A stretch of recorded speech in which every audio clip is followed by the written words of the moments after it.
Nous lisons un texte dans l'Évangile selon saint Luc, au chapitre 16, le seul verset 10. Jésus dit : « Celui qui est fidèle en peu de choses est aussi fidèle dans les grandes choses. Celui qui est injuste, celui qui est infidèle dans les petites choses est aussi infidèle dans les grandes choses. » Je relis : celui qui est fidèle dans les petites choses est aussi fidèle dans les grandes choses. Celui qui est infidèle dans les petites choses est aussi infidèle dans les grandes choses. Nous avons lu, et je ne vais pas le relire, un second texte qui sera aussi une des bases de notre méditation. Nous l'avons lu tout à l'heure dans la première épître aux Corinthiens, au chapitre 10, verset 31, jusqu'au verset 16 du chapitre 11. Je ne vais donc pas relire ce texte que nous avons en mémoire. Nous venons de le lire il y a quelques minutes. Celui qui est fidèle dans les petites choses est fidèle dans les grandes, dit Jésus. Celui qui n'est pas fidèle dans les petites choses, dit Jésus, ne sera pas fidèle dans les grandes, n'est pas fidèle dans les grandes. Les petites choses, ce sont celles de la vie courante d'abord, et le contexte dans l'évangile de Luc, où il est question de l'intendant infidèle, le montre. Ce sont d'abord les choses de la vie courante, celles de la terre, choses qui passent et dont nous ne sommes que les administrateurs, choses qui nous sont données, mais finalement dont nous sommes gestionnaires. Mais bien évidemment, la leçon de ce texte va au-delà des seules choses matérielles et concerne notre marche avec Dieu, notre obéissance, notre fidélité. Celui qui est fidèle, dit Jésus, dans les petites choses, est aussi fidèle dans les grandes. Celui qui n'est pas fidèle dans les petites choses ne sera pas fidèle dans les grandes choses. On pourrait se mettre à discuter, comme beaucoup le font, et dire : mais est-ce véritablement ainsi ? Est-ce que l'on ne pourrait pas comprendre ? Il est évident que je ne me lancerai pas dans ces vaines discussions. Jésus a dit. Et si Jésus a dit cela, c'est que c'est ainsi. Il y a donc un lien très fort que Jésus met dans la notion de fidélité, entre la fidélité qui s'exprime dans le quotidien, les petites choses, et la fidélité dans les grandes choses. Et il y a un lien aussi entre l'infidélité dans les petites choses et l'infidélité dans les grandes. Oui, nous aurions envie, pas moi, mais peut-être certains, beaucoup dans le monde, auraient envie de discuter. C'est vrai. Vous ne croyez pas que l'on peut être fidèle dans des grandes choses, alors que dans les petites choses, ce n'est pas important? Ça, c'est la manière tout à fait charnelle de voir la vie. Et c'est une manière de raisonner pour suivre ses propres désirs, pour se permettre des entorses avec la parole de Dieu, ou avec la morale, ou avec la conscience, et demeurer cependant en paix. Mais Jésus dit tout à fait le contraire. Jésus dit que celui qui est fidèle dans les petites choses sera fidèle dans les grandes, mais celui qui n'est pas fidèle dans les petites choses ne le sera pas dans les grandes. Alors on pourrait dire, et s'il dit qu'il sera fidèle dans les grandes, eh bien, ou il se trompe, se connaissant pas lui-même, ou bien il ment. Avez-vous remarqué combien l'Évangile met en évidence les petites choses également ? Je cite le texte de Matthieu 10, verset 42. Matthieu 10, verset 42. Lorsque Jésus parle d'une toute petite chose, il dit : « Quiconque donnera à boire même un seul verre d'eau froide à l'un de ces petits, parce qu'il est mon disciple, en vérité, je vous le dis, il ne perdra pas sa récompense. » Voilà un texte qui nous montre l'attention de Dieu sur la plus petite des choses que l'on peut faire, donner un verre d'eau froide. Eh bien, il dit, il ne perdra pas sa récompense. Et donc, Dieu est attentif à cet acte jusqu'au plus petit, le verre d'eau froide, minimum. Vous connaissez le texte de Jean, de l'évangile de Jean, au chapitre 12, verset 14. Il est question d'une scène assez étonnante. C'est Jésus qui fait son entrée à Jérusalem. Et il nous est dit, Jésus trouva un ânon et s'assit dessus, selon qu'il est écrit, « Sois sans crainte, fille de Sion, voici ton roi vient, assis sur le petit d'une ânesse. » Ses disciples ne comprirent pas cela tout d'abord, mais quand Jésus fut glorifié, alors ils se souvinrent que ces choses étaient écrites de lui et que pour lui, il les avait accomplies. Un fait banal, une petite chose. Qu'est-ce que cette entrée sur un ânon par rapport aux choses extraordinaires que Jésus a vécues et va vivre, notamment la crucifixion, la mort du Seigneur, la résurrection, l'ascension. Qu'est-ce que cette petite entrée? Et pourquoi la Bible souligne-t-elle cela? C'est une si petite chose. Parce que Dieu est attentif aux petites choses aussi. Et que dans le texte de l'Écriture, il était annoncé que le Messie viendrait ainsi. Alors Jésus a accompli aussi les petites choses. Vous vous souvenez sans doute du texte du livre des Juges, chapitre 6, lorsque il est dit que Gédéon travaillait dans l'air à blé de son père, qu'il battait le grain dans l'air à Ophra. Et il est dit, l'ange de l'Éternel vint et s'assit sous l'arbre, sous le térébinthe, et il regardait Gédéon. Gédéon faisait quelque chose de banal, le travail quotidien, quelque chose qui était fait par des multitudes d'autres en même moment dans ce pays et dans le monde, quelque chose qui n'avait pas d'importance au regard de l'éternité, apparemment une si petite chose. Et pourtant, l'ange de l'Éternel vint, dit la Bible, et il s'assit sous le térébinthe et il regardait Gédéon. Parce que Dieu ne voit pas les choses comme nous. Dieu voulait voir comment Gédéon faisait cette chose petite avant de l'appeler à son service. Était-il fidèle dans les petites choses et les choses cachées? Nous pourrions citer tant d'autres textes, tirés de l'Ancien Testament comme du Nouveau Testament. Dieu regarde aux petits faits, car ils sont révélateurs. Ils sont révélateurs. Nos manières d'aborder les petites choses révèlent beaucoup sur notre état d'esprit et sur ce que nous sommes vraiment au fond de nous-mêmes. Dieu est attentif aux petites choses car elles sont révélatrices. Je citerai encore ce terrible réquisitoire de Jésus contre les pharisiens et les scribes, la terrible répréhension qu'il leur adresse et d'une certaine manière les menaces qu'il accumule au-dessus de leur tête. Et arrive dans cette diatribe du Seigneur ce passage que je lirai simplement.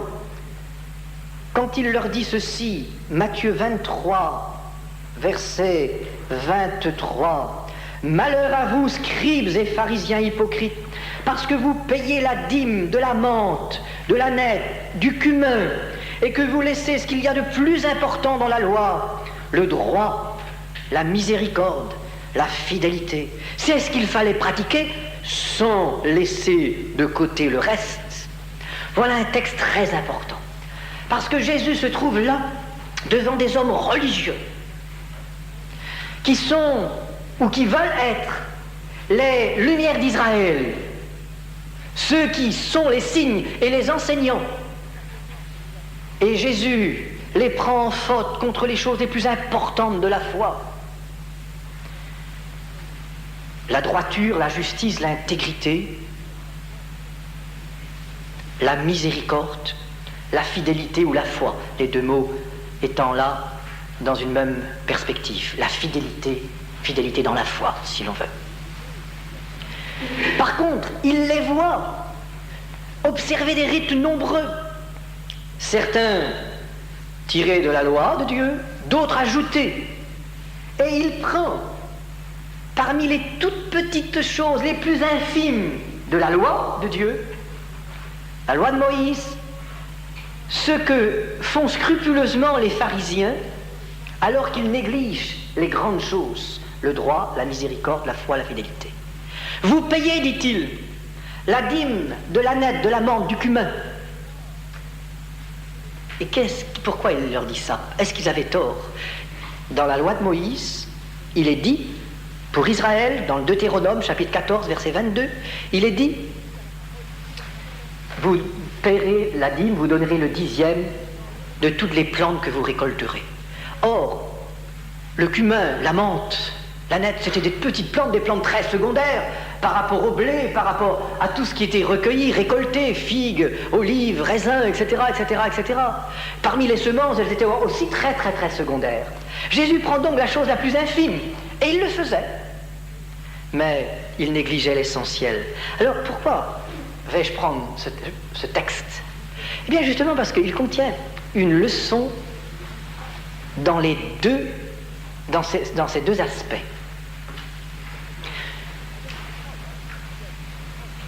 On aurait pensé que Jésus, occupé à reprendre les pharisiens très sévèrement et les scribes sur les manquements aux choses essentielles de la vie religieuse, le droit, la justice, l'intégrité, la fidélité, la miséricorde, aurait dit c'était ce qui était le plus important qu'il fallait faire, le reste c'est vraiment, vraiment... Non, le reste, passons-le sous silence, ou qui n'aurait même pas parlé du reste. Mais pas du tout. Jésus leur dit, le droit, la miséricorde, la foi, la fidélité, c'est ce qu'il fallait pratiquer, sans oublier le reste. C'est une réponse aux religieux traditionalistes qui sont scrupuleux dans les apparences, mais dont le cœur est éloigné de Dieu, et qui ont une foi formaliste, s'attachant à quelques points évidents et visibles, mais délaissant l'essentiel. C'est un solennel avertissement. Mais c'est aussi une réponse aux discutailleurs infidèles sur des points qu'ils jugent secondaires ou sans importance, points visibles, et qui prétextent l'élan de leur cœur, leur communion avec Dieu, leur foi intérieure pour désobéir sur des signes extérieurs. Comme vous le remarquez, la réponse est à deux niveaux. C'est ce qu'il fallait pratiquer, sans oublier le reste. Et comme c'était des toutes petites choses de la loi, c'est extrêmement intéressant d'entendre Jésus en parler et voir comment il interprète la loi. Quelle sagesse dans la réponse du Seigneur! Jésus montre par là qu'il ne s'agit pas d'être fidèle de manière sélective, qu'il ne s'agit pas d'être fidèle en tel domaine et infidèle dans d'autres.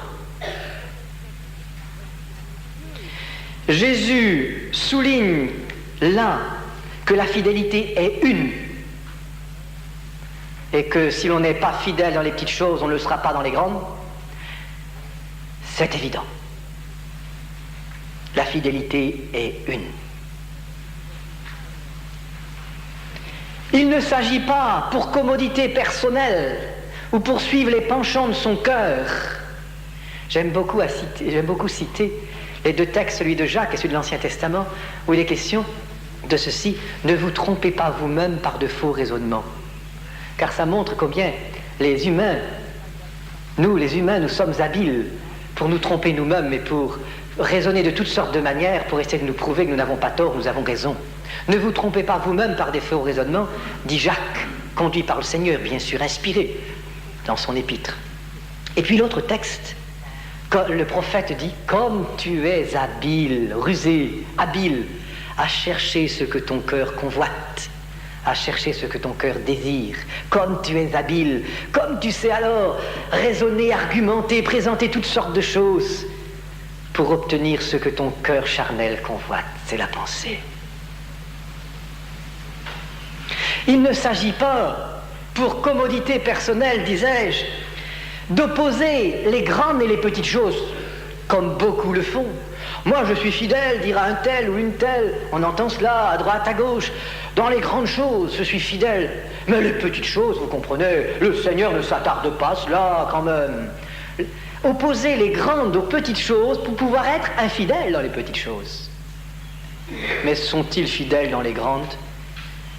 Ils peuvent dire oui, mais Jésus dit non. Jésus dit non. La fidélité de cœur au Seigneur est une. Car la fidélité, mes frères et sœurs, c'est d'abord une disposition de cœur. On est décidé à être fidèle ou pas. Ce n'est pas quelque chose de ponctuel et de sélectif, disais-je. On est fidèle ou on n'est pas. On est décidé dans son cœur d'être fidèle ou on est décidé de ne pas l'être. Si on est décidé à être fidèle, eh bien, la fidélité va être la marque de notre vie. Et nous allons chercher dans la parole de Dieu ce que nous devons être et ce que nous devons faire. Et nous nous y soumettrons avec joie, même si nous ne comprenons pas toujours dans un premier temps. Et c'est vrai que nous ne comprenons pas toujours dans un premier temps. Mais nous le ferons parce que c'est la parole de Dieu. Parce que c'est le Seigneur qui le dit. Parce qu'entre ses pensées et nos pensées, le choix est vite fait.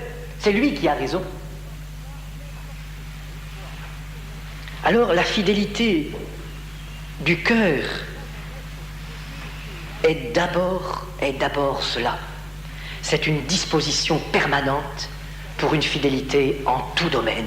Grand, évidemment, mais petit aussi. Je sais qu'aujourd'hui, les arguments spécieux se multiplient pour que chacun puisse faire ce qu'il a envie.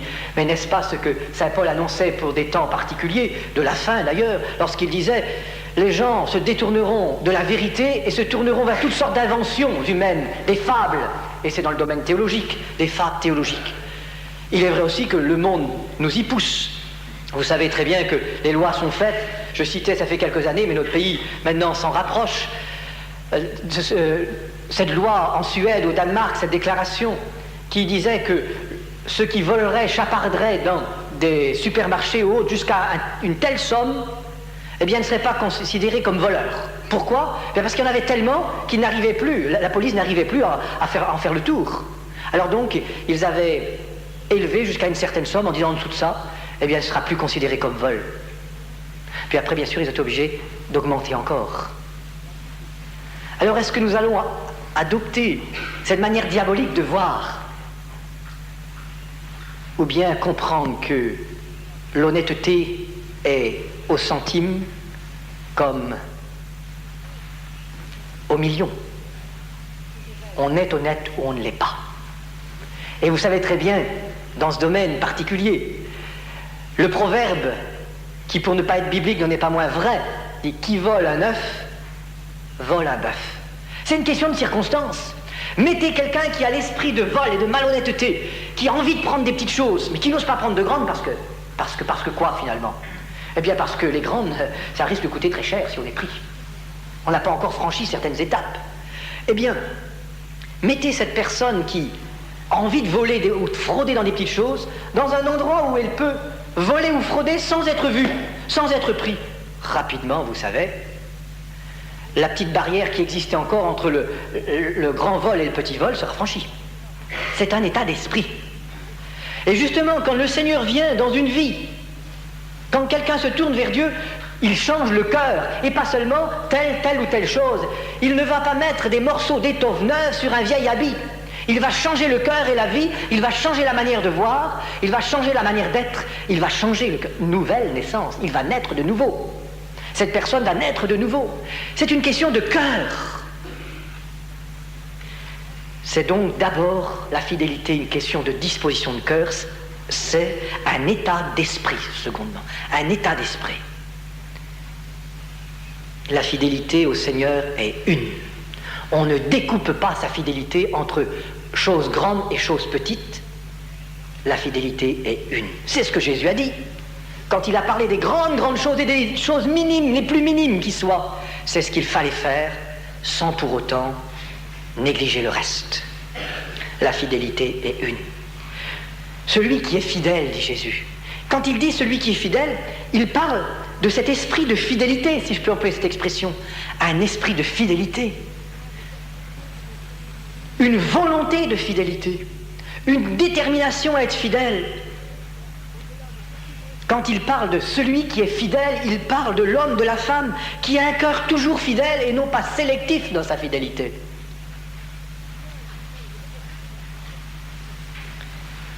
Vous savez, nous vivons un temps redoutable, où l'on efface toute trace morale, où l'on veut anesthésier toutes les consciences et où on veut absolument interdire d'interdire, selon le fameux slogan de mai 68.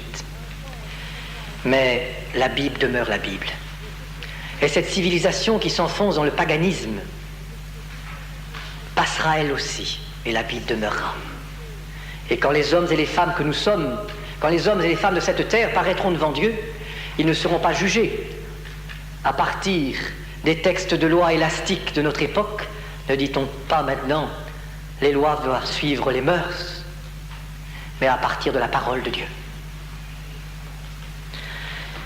Nous avons heureusement la parole de Dieu, la Bible, parole inspirée, parole d'autorité, révélation de Dieu et appel de Dieu.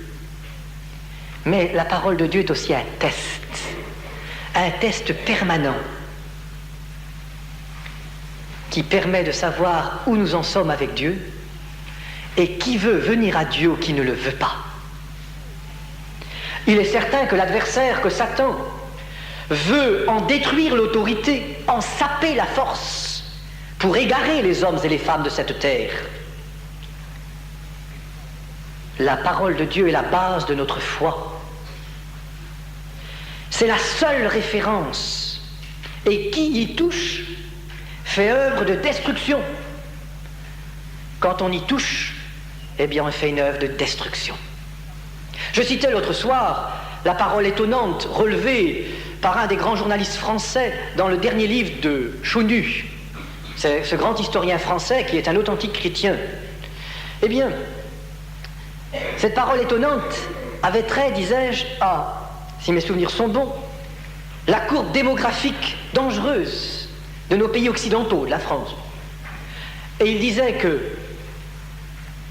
tout cela s'était inscrit dans l'esprit des gens dans les années 65-70, si je me souviens bien, et que c'était la faute des théologiens qui n'ont plus affirmé ce que dit l'Écriture quant à la résurrection et qui ont enlevé l'espérance des cœurs. Alors, mieux vaut mourir que vivre, n'était-ce pas, ou n'est-ce pas, l'affirmation de tant de nihilistes, de tant de philosophes, entre guillemets. Mieux vaut mourir que vivre quand il n'y a plus d'espérance, et mieux vaut ne pas être né que naître. On retrouve les accents déprimants et déprimés d'une vision charnelle et uniquement humaine des choses telles que le livre d'Ecclésiaste, à certains moments, le met en évidence. Et Chaunu disait, ils ont remplacé la foi en la résurrection par quelque chose de vaguement symbolique. Et les hommes et les femmes de ce temps ont perdu l'espoir dans la vie. Bien sûr, c'est schématique, mais il y a quelque chose là d'important que soulignait le journaliste. Et ce grand journaliste, vous savez, je vous l'ai dit, concluait en disant « Que répondront les théologiens à cela ?» Et il concluait lui-même, ne leur laissant pas le temps de répondre, « Mais les théologiens ont des yeux et ils ne voient pas. »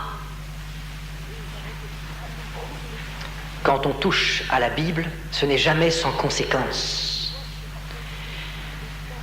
Dieu demande, exige qu'on obéisse à sa parole. Quelques exemples rapides. Dans le livre de l'Exode, au chapitre 39, vous avez au verset 42 et 43 une affirmation très intéressante. C'est à propos de la construction du tabernacle. Et quand vous lisez ce qui a été fait dans chaque détail, vous êtes très étonnés. Les détails de forme, les détails de couleur, tout y est. Et il est dit, les Israélites firent tout ce travail exactement comme l'Éternel l'avait ordonné à Moïse. Moïse examina tout l'ouvrage, et voici qu'il l'avait fait comme l'Éternel l'avait ordonné. Alors Moïse les bénit. quand cet immense travail de précision, de détails multiples pour Dieu, pour l'œuvre de Dieu fut achevé, eh bien, il fut constaté que ces hommes avaient fait les choses exactement comme Dieu l'avait révélé à Moïse. Et Moïse vérifia que tout était exactement comme Dieu l'avait demandé et il les bénit. Exactement, dans les détails. On aurait pu pourtant dire, oh, on va remplacer tel tissu par tel autre, on va changer de bois, tiens, on va arranger la forme là, ce sera plus joli, laissez l'autre fantaisie, les artistes, etc. Oui, mais alors, c'est vouloir remplacer ce que Dieu dit par ce que nous pensons. C'est tailler les pierres de l'autel, y mettre la main et l'esprit de l'homme. C'est allumer un feu étranger, Dieu n'accepte pas. C'était vrai hier, c'est vrai aujourd'hui. Dieu a ses pensées qui ne sont pas nos pensées, cela demeure. Ils firent exactement, jusque dans les détails, comme Dieu l'avait demandé. Vous vous rappelez ce passage du deuxième livre de Samuel, chapitre 6, lorsque David eut à cœur de ramener l'arche de l'alliance et qu'il fit un char neuf pour transporter l'arche et que Uza mourut parce que dans un chaos du chemin, l'arche menaçant de tomber, il toucha l'arche. Nous avons souvent médité sur ce texte, ou plusieurs fois du moins, montrant que pourtant David, eh bien, avait semblé à vue humaine faire quelque chose d'excellent. Il s'était dit comment transporter l'arche de l'alliance de la meilleure manière. Avec un char tout neuf, où rien n'a été mis, avec des bœufs bien choisis, quelque chose qui honorera Dieu. Et ainsi ils firent. Et ils connurent le jugement de Dieu, ce qui amena David dans un premier temps à être plein de crainte et de colère. Il ne comprenait pas. Et dans un deuxième temps, à ouvrir la Bible, la parole de Dieu, ce qu'il aurait dû faire d'abord. Et il se souvint alors, il apprit que l'arche de Dieu ne devait pas être transportée ainsi, mais selon ce que Dieu avait exactement dit. Pourtant, vous me direz, et moi aussi je dirais, à vue humaine, c'était beaucoup plus moderne de faire transporter ça sur un char que comme on l'avait fait dans le passé. Soyons modernes quand même. Dans le passé, on comprenait bien.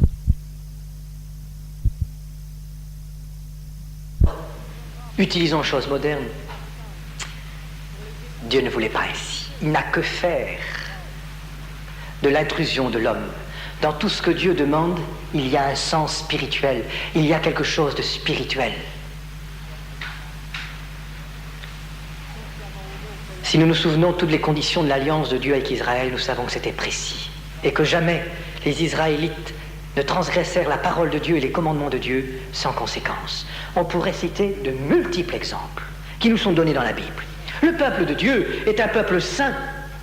C'est un peuple mis à part, dont toute la vie, dans tous ses aspects, doit être sainte.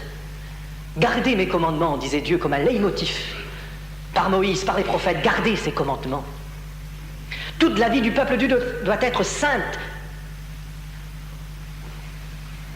Et puis, elle doit être signe pour les autres. Saint, eh bien, pour la gloire de Dieu. Car si nous sommes peuple de Dieu et fils de Dieu, nous devons être saints, car Dieu dit « Soyez saints, car je suis saint ».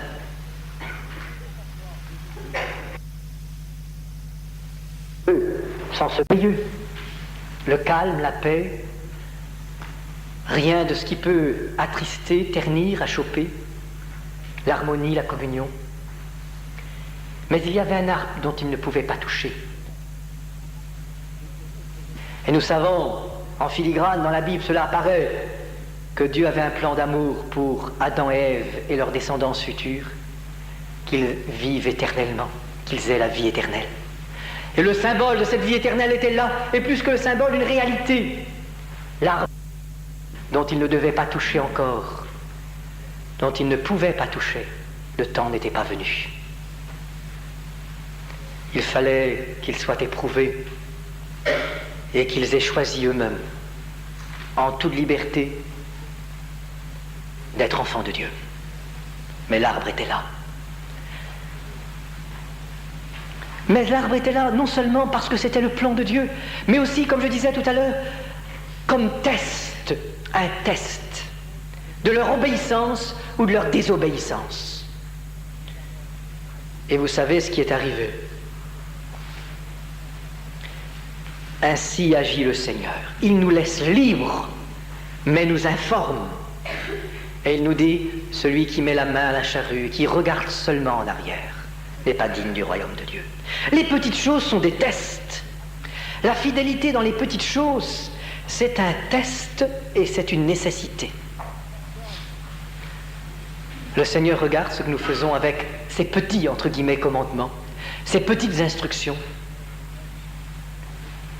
Et puis la fidélité est une nécessité, car si nous ne sommes pas fidèles dans les petites choses, nous ne le serons pas dans les grandes. Il ne s'agit pas, et je m'en garderai bien, de défendre ou de prêcher des pratiques culturelles héritées de telle civilisation ou de tel siècle ou de telles interprétations. Non. La Bible dépasse tout l'aspect culturel des cultures. Bien que, disons-le, certaines pratiques peuvent être meilleures que d'autres. Tout n'est pas d'égale valeur. Non, il ne s'agit pas de défendre ou de prêcher des pratiques culturelles, il s'agit d'obéir à Dieu, à ce qui est prescrit. Et je vous rappelle ce texte de Matthieu, lorsque Jésus dit à ses disciples, « Allez, faites de toutes les nations des disciples, baptisez-les au nom du Père, du Fils et du Saint-Esprit, et enseignez-leur à garder tout ce que je vous ai prescrit. » Il s'agit d'obéir à la parole de Dieu. Et c'est la mission des serviteurs de Dieu, d'abord, et de l'Église aussi, ensuite, de chaque chrétien donc, de veiller à cela. Bien sûr, comme souvent vers les prophètes d'Israël dans le passé, nombreux viennent et tiennent le même langage. Ne nous prophétisez pas des vérités, prophétisez-nous des choses agréables. Dites-nous ce qu'on a envie d'entendre, c'est vrai. Mais vous savez ce que Michée a répondu lorsqu'on a essayé de l'influencer ainsi, je dirai ce que l'Éternel me dit de dire. C'est vrai que Saint Paul, confronté au même problème, eh bien, et nous le voyons dans le texte aux Corinthiens, nous avons lu tout à l'heure, quand il termine en parlant de ceux qui contestent, c'est vrai que Saint Paul disait aux Galates, si je cherchais encore à plaire, je ne serais pas serviteur de Dieu. Si je cherchais encore à plaire aux hommes, si je cherchais à être populaire, eh bien je ne serais pas serviteur de Dieu. Pourquoi ? Parce qu'alors je tairais du message de Dieu tout ce que les hommes charnels ne veulent pas entendre. Il y a donc ce que Dieu dit. Il y a l'autorité de la Bible, son inspiration qui est là devant nous, et il y a l'œuvre de Satan qui veut saper, détruire pour perdre les âmes. Nous citions le texte de la Genèse tout à l'heure. Vous savez comment l'adversaire vient par serpent interposé vers Ève. Dieu a-t-il réellement dit ? Dieu a-t-il réellement dit ? Et puis soudain, quand il a entraîné Ève dans cette discussion redoutable, il affirme « Vous ne mourrez pas ». Donc Dieu ment. « Vous ne mourrez pas ». C'est pas ainsi qu'il faut voir. Ça n'arrivera pas. Quand on touche à la parole de Dieu, on ouvre une porte. Je ne suis pas un spécialiste du tricot. Je vois beaucoup de dames et jeunes filles qui tricotent souvent, et je suis un peu admiratif en me disant, comme c'est merveilleux de voir ce qui sort de leurs mains en quelques temps de travail.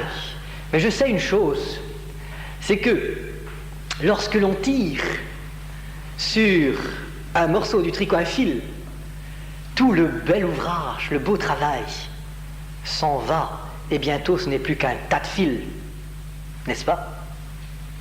Il suffit de tirer sur un fil et tout s'en va, tout se détruit. Il en est ainsi de la parole de Dieu. Quand on commence à y toucher, on ne se rend pas compte ou on ne veut pas se rendre compte que l'on va tout détruire. Non pas la parole de Dieu, mais la parole de Dieu dans sa propre vie. L'œuvre de la parole de Dieu dans sa vie. Oh, ça ne se fait pas toujours en 5 minutes comme on peut le faire en 1 minute avec un tricot. Mais ça se fera sûrement dans la suite du temps. Il y a tant d'exemples devant nous, exemples d'églises qui ont touché à l'autorité de la parole de Dieu, à son inspiration, qui ont discuté, discutaillé, je dirais théologiqué, et dont on voit maintenant les fruits amers. Église qui se vide, prédicateurs qui ne savent plus en quoi ils croient, divorce, concubinage, avortement, tout cela accepté dans l'Église, en attendant bientôt, quand ce n'est pas déjà fait pour certains, l'homosexualité. Ils ont touché à la parole de Dieu et tout a filé. Dans la vie de tant de chrétiens, on pourrait aussi prendre des exemples. Ils se sont crus forts et souvent arrogants et se sont mis à discuter tel passage. Et dans la suite des ans, vous voyez les dégâts peu à peu à tous les niveaux. C'est vrai qu'on commence par tel passage, puis on passe à tel autre. Et tout à l'heure nous lisions dans 1 Corinthiens 11 une question qui semble si petite et secondaire, celle des cheveux non coupés pour les dames et du voile dans les assemblées. Mais il y a un lien entre ce passage qui parle de cette obéissance, parce qu'on passe allègrement de ce passage-là à un autre, et quand on joue avec celui-là, bientôt on jouera avec celui de l'indissolubilité du mariage, et on arrivera au divorce, à son acceptation, et puis comme je disais au concubinage, et puis à l'avortement, et bientôt l'acceptation de l'homosexualité, de tout. Et c'est ainsi dans les églises. Il suffit que vous fassiez une enquête et vous le verrez dans de nombreuses églises.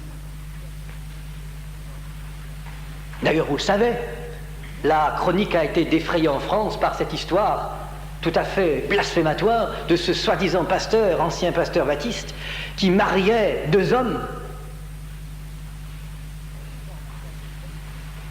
Quand on commence à toucher à la parole de Dieu, tout file. Regardez l'évolution récente, tirez les leçons, ayez des yeux pour voir. Ayez des yeux pour voir. Vous me direz, mais quel lien y a-t-il entre ces points apparemment différents? Et je vois d'ici, peut-être pas dans cette assemblée, mais ailleurs, des gens, des hommes, des femmes dire, mais quand même, c'est un peu fort de comparer, par exemple, les cheveux longs, le voile dans l'assemblée, et puis le divorce, le concubinage, vraiment non. Non, bien si. Parce que c'est une question de degré et de temps.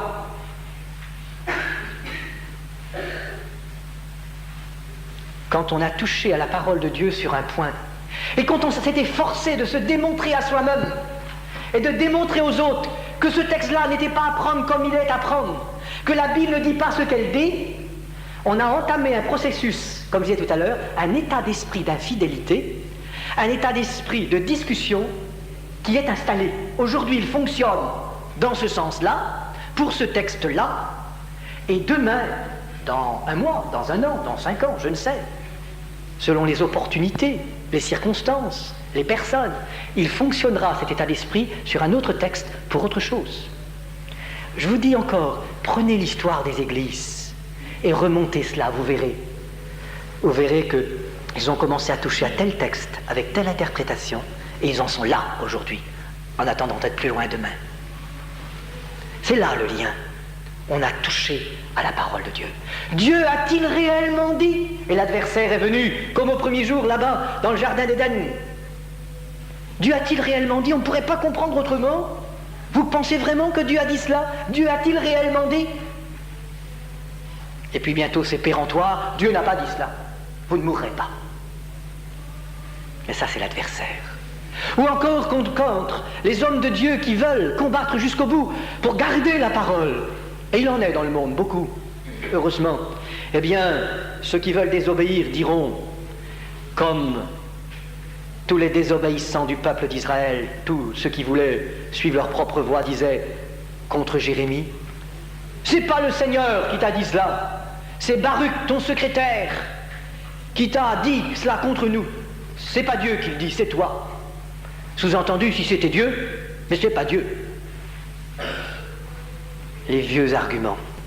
Ainsi donc, à propos des cheveux longs, chose qui est très très secondaire d'apparence, mais importante comme test, eh bien je voudrais avant de conclure rappeler que c'est un ordre que le Seigneur donne par saint Paul. Et vous savez que saint Paul, comme tous les hommes de Dieu, est d'un scrupule tout à fait, comment dirais-je, absolu. Paul qui dira, à certains moments. Voici ce que dit le Seigneur. Et sur tel thème, il parle. Voici ce que dit le Seigneur. À d'autres moments, il dira, ça, ce n'est pas le Seigneur qui le dit, mais c'est moi, Paul. Mais, il ajoute, je crois être inspiré, conduit par l'Esprit de Dieu. Donc, c'est à prendre comme aussi venant du Seigneur. Mais cette nuance, il l'a fait dans ce souci total d'honnêteté. Ce Paul nous dit que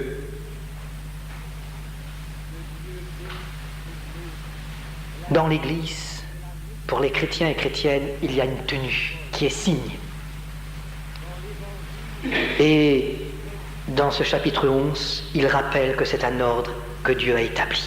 Si je lis au verset 3, il dit « Je veux cependant que vous le sachiez, Christ est le chef de tout homme, l'homme le chef de la femme, et Dieu le chef de Christ. » Bien sûr, il y aurait beaucoup à dire sur le côté spirituel de cette affirmation. Et à la fin de cette prédication, je ne peux pas m'y attarder aujourd'hui. Il y a donc un ordre dans la création, un ordre que Dieu a établi, quelque chose que Dieu a mis lui-même, et qui doit amener l'harmonie et la complémentarité, comme dans la vie du couple. Harmonie et complémentarité.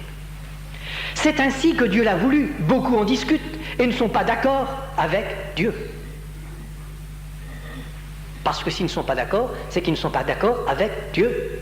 Car Paul le dit bien au début de son exposé, Dieu a fait ainsi. Et il va terminer en disant, nous n'avons pas l'habitude de contester dans les églises. Vous voyez, sa démonstration est très claire. Dieu a fait ainsi. Et il termine en disant, il y en a qui contestent, donc ils contestent avec Dieu. Ou alors diront certains, Paul se trompe. Ça c'est Paul. C'est Paul qui pense ainsi. Mais Paul dit qu'il est inspiré. Pierre soulignera l'inspiration de Paul. Toute l'Église a reconnu cette inspiration lors de la formation du canon.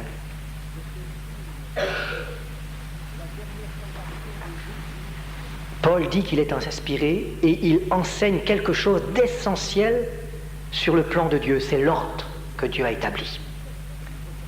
Si quelqu'un dit que Paul se trompe sur cela, comme beaucoup le font, et ont franchi dans leur désir de désobéissance le pas, eh bien, alors on peut dire aussi que Paul se trompe quand il parle du divorce, et que l'on peut donc divorcer. Mais c'est ce que disent ceux qui ont été un peu plus loin.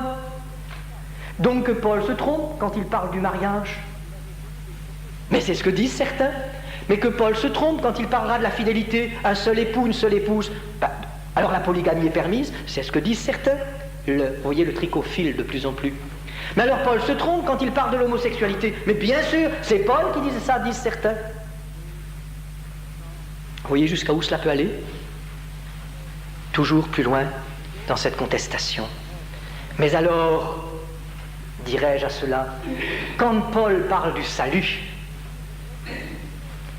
quand Paul parle de la résurrection des morts,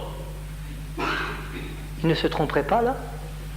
Pourquoi accréditer ce texte-là et détruire cet autre texte? Sinon parce que l'on veut faire ce que l'on a envie de faire. Paul parle conduit par l'Esprit de Dieu. Et entre les dires de ces gens à l'esprit tordu ou désobéissant et l'affirmation du grand apôtre, le fidèle disciple de Jésus-Christ, accrédité par toute l'Église des premiers temps, par tous ceux qui ont vécu avec le Seigneur, j'ai choisi. Et vous? Mais c'est vrai que certains disent que Jésus lui-même était influencé, je l'ai lu, par les préjugés de son temps. Oui, oui, il en est qui l'affirme. C'est ainsi qu'on détruit l'autorité de la parole de Dieu et que l'on s'égare. Les cheveux, on passe à autre chose et on arrivera à l'avortement, au divorce, au concubinage, à la justification de l'homosexualité. Ce n'est qu'une question de temps, disais-je, d'opportunité. La Bible ne dit plus ce qu'elle dit. Ça, c'est l'œuvre de l'adversaire. Il recrée le tohu-bohu, l'anarchie dans les cœurs, dans les vies, dans les familles, pour mieux égarer. Les cheveux coupés des chrétiennes, c'est un pas dans le chemin de la désobéissance qui en appellera d'autres dans la suite du temps. C'est l'état d'esprit de désobéissance. Comme Lot, nous dit la Bible, après avoir quitté Abraham est parti en direction de Sodome. Vous vous rappelez? Nous avons beaucoup étudié cela. En direction, il n'est pas tout de suite allé à Sodome. En direction, mais il a fini à Sodome. Ainsi, on part dans une direction. Alors, en conclusion, la Bible dit, de manière très claire, que Dieu a institué un ordre et qu'il y a des signes, des tests, et que cette petite chose d'apparence, cheveux non coupés et voile pour les dames, c'est un signe d'obéissance que Dieu veut. En effet, dit Paul, quand il explique, liant tout cela à la création, l'homme n'a pas été tiré de la femme, mais la femme a été tirée de l'homme. Il parle de la Genèse, là. Et l'homme n'a pas été créé à cause de la femme, mais la femme à cause de l'homme. Et puis il ajoute, c'est pourquoi la femme, à cause des anges, doit avoir sur la tête une marque de l'autorité dont elle dépend. Eh bien, c'est un signe d'obéissance au Seigneur, signe aux yeux de tous, d'obéissance ou de désobéissance. Et vous avez remarqué les anges. Il est question des anges. Les anges, les êtres célestes. Mais aussi, on pourrait dire, les anges déchus, les deux, les êtres démoniaques, qui regardent les uns dans l'espérance de l'obéissance, les autres dans l'espoir de la désobéissance. Ils se rappellent tous le jardin d'Éden. Alors après l'ordre de la création, ce qui montre que cela doit durer dans toute cette économie présente. La deuxième mention qui parle des anges montre la permanence du signe dans toute cette économie. Et ne disons pas que c'est du légalisme, parce que c'est bien dans la Nouvelle Alliance que Paul écrit, dans cette perspective, c'est bien Paul, apôtre du Seigneur, qui écrit cela. C'est bien Paul qui disait qu'il n'était plus sous la loi de Moïse, mais qu'il n'était pas sans loi, étant sous la loi du Christ. N'opposons pas Paul à Paul, en prenant des textes d'une épître pour essayer d'annuler ce que Paul dit d'une autre manière. L'enseignement de Paul fait un tout. Alors, en conclusion, disons que Dieu a sa pédagogie.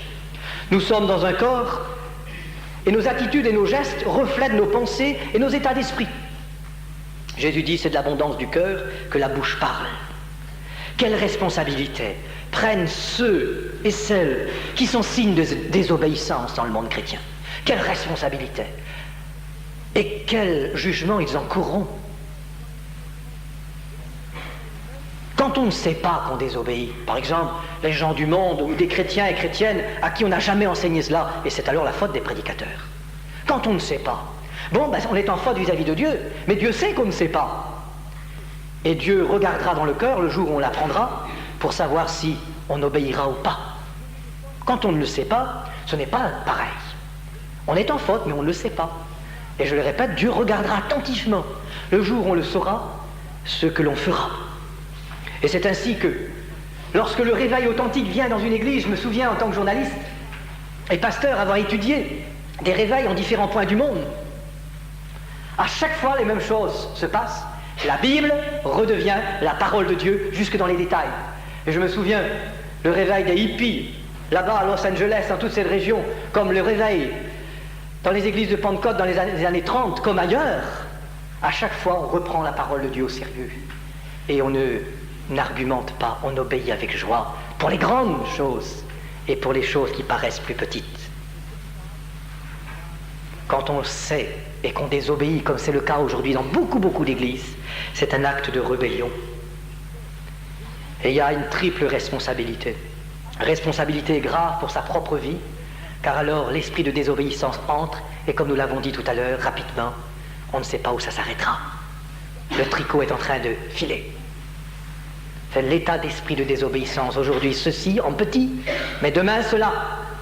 Pour sa propre vie, pour sa propre âme. Quelle responsabilité! Et puis, pour d'autres qui entourent, pour des gens plus faibles, il y a toujours des gens plus faibles dans une assemblée. Il y a des gens qui sont plus forts, plus fermes, et des gens qui sont plus tentés, sur un point, sur un autre. Comme disait Paul, ne soyons pas une pierre de chute. Pour les autres, quel appel à la désobéissance. Quelle invitation à la rébellion. Et pour l'Église, eh bien, c'est une porte ouverte à l'adversaire. Une porte ouverte pour entamer la parole de Dieu. Une porte ouverte pour entamer la marche de la sanctification de l'Église. Une porte ouverte grave. L'adversaire veut entrer et détruire. alors quelle responsabilité pour ceux qui sont des responsables? Pour la personne elle-même, dis-je, alors je passe, je l'ai souligné. Mais si c'est par exemple, dans le couple, la responsabilité du mari, si il ne rappelle pas ce que dit l'Écriture, si la femme par exemple se coupe les cheveux, ou si c'est une jeune fille ou une petite jeune fille, responsabilité du père. Devant Dieu, c'est ainsi. Rappelez-vous ce que Dieu a dit à Élie, le sacrificateur, pour ses fils adultes pourtant. D'où vient de ce que tu honores tes fils plus que moi? Et dans l'Église, la responsabilité du pasteur, des frères et de toute l'Église, de laisser ces choses entrer ou de ne pas les laisser. Il ne s'agit pas de fustiger, de condamner, mais il s'agit de rappeler la parole de Dieu et d'exiger que dans l'Église, elle soit observée. Sinon, c'est le commencement de la fin. Et je terminerai par ces mots de Paul, avant de rappeler 2 derniers textes. Si quelqu'un conteste, il y en avait donc à l'époque de Paul à Corinthe. C'est donc pas simplement une perspective culturelle. Il y avait des gens dans la culture de Corinthe qui s'opposaient à cela. Oui, il y en a eu après, et il y en a toujours. Et Paul dit, nous n'avons pas l'habitude de contester dans l'Église de Dieu. Notre salut, mes frères et mes sœurs, dans notre persévérance, gardez la parole de Dieu. Et vous vous souvenez, et c'est ces 2 derniers textes que je voulais citer, ce que Jésus lui-même dit à propos des temps difficiles de la fin. Jésus dit, Matthieu 24, 12 et 13, en raison des progrès du péché, l'amour du plus grand nombre se refroidira. Donc, l'amour du plus grand nombre dans les églises. Mais celui qui persévérera jusqu'à la fin sera sauvé. Celui qui tiendra bon jusqu'à la fin. Et puis en même temps, ce beau texte qui lui fait écho dans l'Apocalypse 3.10, à l'église de Philadelphie, parce que tu as gardé la parole de la persévérance en moi, je te garderai moi aussi de l'heure de l'épreuve qui va venir sur le monde entier pour éprouver tous les habitants de la terre. Je viens bientôt, tiens ferme ce que tu as, afin que personne ne prenne ta couronne. Amen.